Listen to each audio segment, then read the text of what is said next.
Só um esclarecimento, que Vossa Excelência se referiu às intervenções quando da apresentação dos relatórios separados, do voto em separado.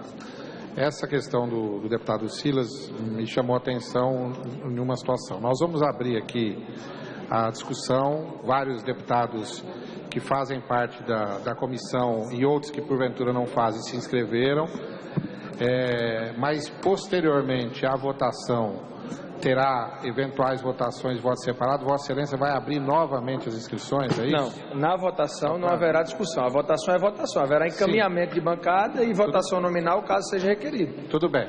Então, digamos, só para a noite de hoje. Questão de ordem, presidente. Independente do final da ordem do dia, nós iremos reiniciar os trabalhos ou, dependendo do final da ordem do dia, nós iremos começar amanhã novamente? Não, nós iremos, a priori, reiniciar ainda na noite de hoje.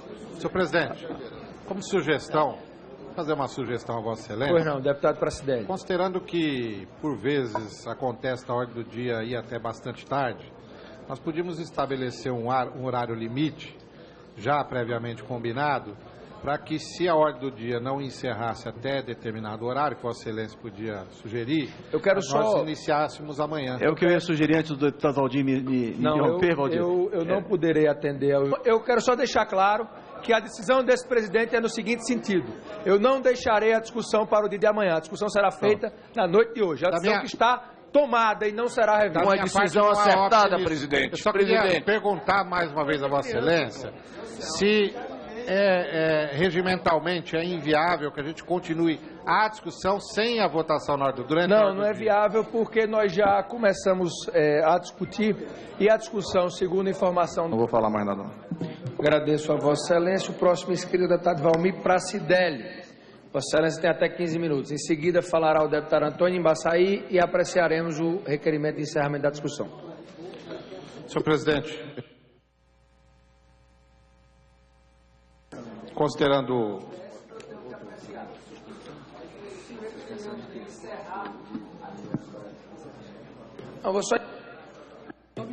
o requerimento de encerrar a discussão, ele pode ser apreciado depois que o 10º parlamentar fizer uso da palavra. Em sendo... Acerta o tempo lá, presidente.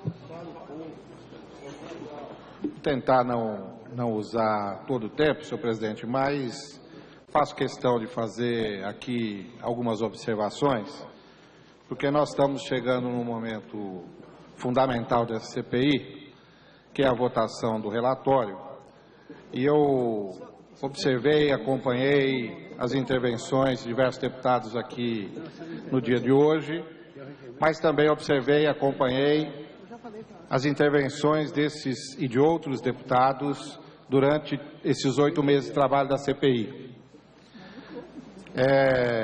Ficou absolutamente claro que os debates aqui ocorridos, as versões aqui apresentadas hoje, inclusive aquelas que condenam, que atacam o trabalho do relator e a confecção final do relatório feito pelo deputado Luiz Sérgio, são as mesmas argumentações, são as mesmas versões, são as mesmas questões abordadas durante todo o trabalho dessa CPI, pelos partidos que aqui compõem, pelos deputados que aqui compõem esta comissão parlamentar de inquérito.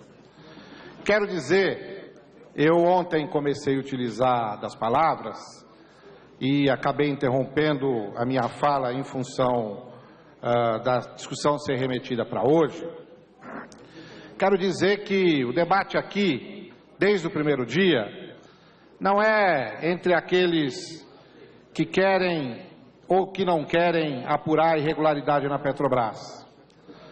O debate aqui, desde o primeiro dia do exercício desta CPI, não é entre aqueles que são do bem e aqueles que são do mal. O debate aqui é um debate político, é um debate entre aqueles que têm uma visão com relação ao papel que a Petrobras tem para o nosso país e um debate entre aqueles que, no passado, tentaram privatizar a Petrobras e que hoje tem projetos que tramitam nesta Casa e no Senado para que ela possa ser entregue ao capital internacional. O relatório do deputado Luiz Sérgio, ele inicia e deixa em algumas páginas bastante claro qual que é a importância que esta empresa teve para o nosso Brasil ao longo da sua história e qual a importância que esta empresa tem para o futuro e para o crescimento do Brasil, especialmente a partir da descoberta do pré-sal. Agora, é claro que esta é uma casa política. É claro que as discussões e os debates aqui são absolutamente acalorados. É claro que os ataques ao governo e os ataques ao Partido dos Trabalhadores são fruto da disputa política, em especial pelos partidos de oposição, em especial pelo PSDB, que aqui, durante todo esse tempo, os deputados pousaram como paladinos da justiça. Paladinos da justiça, senhor presidente, que acabam dizendo aqui que que nós estamos aqui analisando, esse escândalo de corrupção, é o maior escândalo de corrupção da história do Brasil.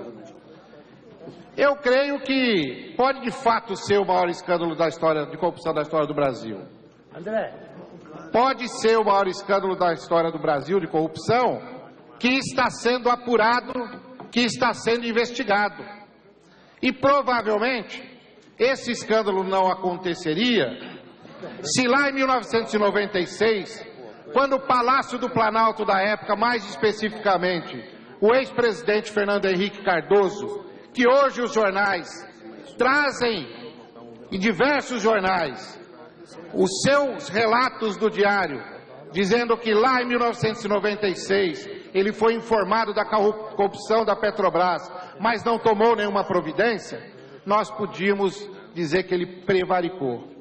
Ou ele compactuava com aquela corrupção, que se aqui dizem que foi institucionalizada lá em 1996, ou ele se beneficiava pessoalmente dessa corrupção, ou ele protegia alguém, porque lá ele argumentou que não ia apurar, que era para não atrapalhar, vejam só, senhores deputados, para não atrapalhar o processo de alteração e de confecção da lei de instituição do Conselho Nacional do Petróleo e do decreto tão arduamente atacado por alguns deputados, inclusive do PSDB aqui, o decreto 2745. Então ele disse, olha, não posso apurar as irregularidades porque eu estou trabalhando na confecção de uma lei e de um decreto e isso vai atrapalhar. Isso sim é prevaricar. Isso sim é jogar debaixo do tapete. Isso sim é fazer o que eles fizeram tradicionalmente e o fazem ainda. Os escândalos não foram apurados, então, portanto, pode ser esse o maior escândalo de corrupção. Até porque não apuraram o escândalo de corrupção das teles, do sistema telefônico. Não apuraram a compra de votos ocorrida aqui nesse parlamento para a reeleição do senhor Fernando Henrique Cardoso. Não apuraram a Operação Castelo de Areia. Não apuraram o escândalo do mensalão tucano lá de Minas. Não apuraram o escândalo do metrô dos tucanos de São Paulo. E, aliás, olha como eles governam, o PSDB, paladino da justiça. Na CPI feita aqui nesta casa, na CPI do Cachoeira, o PSDB não propôs, ao contrário, trabalhou para não ter nenhuma indicação dos integrantes do governo de Goiás, dos delegados de polícia de Goiás, que estavam envolvidos comprovadamente nos escândalos do Cachoeira naquela oportunidade. Agora que são paladinos da justiça. Aliás, O governo do PSDB tucano, lá de São Paulo, decreta sigilo nos documentos durante 25 anos, nos documentos para apurar a irregularidade do metrô, nos documentos para saber por que eles estão fechando escolas lá em São Paulo, nos documentos que escondem o tratamento que eles estão dando e deram para a segurança pública no estado de São Paulo. Aí eles não são paladinos da justiça, eles escondem. Mas eu quero, senhor presidente, fazer o debate aqui do papel dessa CPI, do papel desta CPI de todos nós deputados. Desde o início, esta CPI sempre esteve um ou mais passos atrás da chamada Operação Lava Jato. Sempre esteve pautada pela imprensa, por aquilo que sai na imprensa, que de forma seletiva muitas vezes, com vazamentos seletivos, inclusive com escutas irregulares clandestinas, assumidas aqui por delegados da Polícia Federal, tiveram a condução do seu trabalho, uma condução muito mais política do que jurídica. E esta CPI aqui, por vezes, foi impedida de ter documentos, foi impedida de fazer oitivas pela Justiça, porque lá, os paladinos da Justiça de lá se achavam acima desta CPI, deste Parlamento, e, portanto, não deixavam apurar. Mais do que isso, muitos deputados aqui confundem os autos da tal Lava Jato com aquilo que aconteceu aqui nessa CPI. Não há nada, nenhuma materialidade para indiciar qualquer que seja as pessoas que apenas aqui foram citadas pelos delatores, que muitas vezes por esses paladinos da justiça que aqui têm assento, do PSDB, do DEM e dos demais partidos, do Solidariedade e demais partidos de oposição, muitas vezes aqui foram tratados os réus confessos criminosos como heróis e muitas vezes tentaram intimidar aqui nesta CPI depoentes, ameaçando convocar familiares, no mínimo fazendo tortura psicológica, como muito provavelmente lá em Curitiba fazem com aqueles que são presos. Por isso que essa CPI apresenta um relatório que, além de abordar exatamente aquilo que constou nos trabalhos dessa comissão, aquilo que veio aqui com relação a documentos que foram analisados e que ficaram à disposição de todos os deputados, esta CPI apresenta um conjunto de recomendações à Petrobras, um conjunto de recomendações à Procuradoria-Geral da República, ao Ministério da Justiça, à Câmara dos Deputados e ao Ministério de Minas e Energias. Especificamente à Câmara dos Deputados, esta CPI aqui, este relatório do deputado Luiz Sérgio, recomendações com relação a propostas legislativas para governança, gestão de riscos e controles internos das empresas estatais, aponta caminhos legislativos para nós debatermos, sim, o que significa a delação premiada, para não ser usada de forma criminosa, como muitas vezes nos parece aqui que é usada de forma criminosa. E nós precisamos, de fato, regulamentar o que se chama de delação premiada. Nós estamos apontando aqui, e o deputado Luiz Sérgio, no seu relatório, uma série de ações para o combate à corrupção nas empresas públicas e no Estado. Estamos apontando aqui as questões de ter, por exemplo, premiação pecuniária para aqueles que podem dar uma possibilidade de buscar a contenção de corrupção no Estado e nas suas diversas esferas. E, por fim, o relatório aponta caminhos para que a gente possa, nas próximas CPIs, não sermos subalternos à vontade da justiça ou à vontade dos promotores de plantão, e esta casa ter a altivez necessária para fazer a apuração dos fatos ilícitos que porventura possam ocorrer. Por isso eu quero encerrar assim, fazendo um debate que não me surpreende em nenhum momento.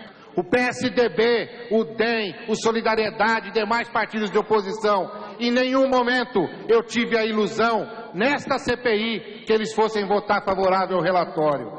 Podem apresentar um relatório paralelo, um relatório que possa fazer o contraponto com o relatório perfeito do deputado Luiz Sérgio, a quem eu quero parabenizar pela serenidade e pela maturidade na confecção desse relatório, ao sistematizar o trabalho dos subrelatores e ao compreender que o papel dessa CPI é buscar, sim, desvendar esse esquema de corrupção, mas apontar um caminho para o futuro. Obrigado, senhor presidente. Agradeço ao deputado Pracidelli. Para que não haja dúvidas do cumprimento ao regimento, falaram. É por isso que a bancada do PMDB orienta seus deputados a votar o voto sim. Agradeço a Vossa Excelência. Para encaminhar pelo PT, deputado Pracidelli. Senhor presidente, o PT, para que a gente possa ter a finalização dos trabalhos dessa CPI, apontando efetivamente com uma perspectiva de futuro para essa que é a maior empresa brasileira, uma das maiores empresas do mundo, e para que a gente possa ter um relatório que contemple efetivamente os trabalhos que essa CPI desenvolveu ao longo desses 8 meses. Mas principalmente para que a gente não tenha, né, a conotação política que alguns aqui tentaram dar como paladinos da justiça, que parecem que o são, e que, quando tiveram a oportunidade de estancar a corrupção da Petrobras, quando o presidente Fernando Henrique ficou sabendo, não o fizeram. O PT encaminha o voto sim, e parabenizando o deputado Luiz Sérgio. Agradeço a Vossa Excelência. Senhor presidente, só para poder votar o painel do bloco do PP, do PSC, do PHS, do PTB, que não está no painel, senhor presidente. Eu peço para rever a ordem dos partidos, para seguir o encaminhamento. E o PMDB e PEN também, senhor presidente. O social somente foi aprovada pelo Conselho de Administração da estatal em 3 de agosto de 2007. O segundo trecho a ser suprimido. Senhor presidente, só uma questão talvez de encaminhamento aí. Como todos nós recebemos o texto, eu acho que Vossa Excelência só podia citar. Eu agradeço a Vossa Excelência. Eu tenho que cumprir o regimento que é de ler. Então, para mim, se todo mundo já tem o conhecimento prévio dos textos a serem suprimidos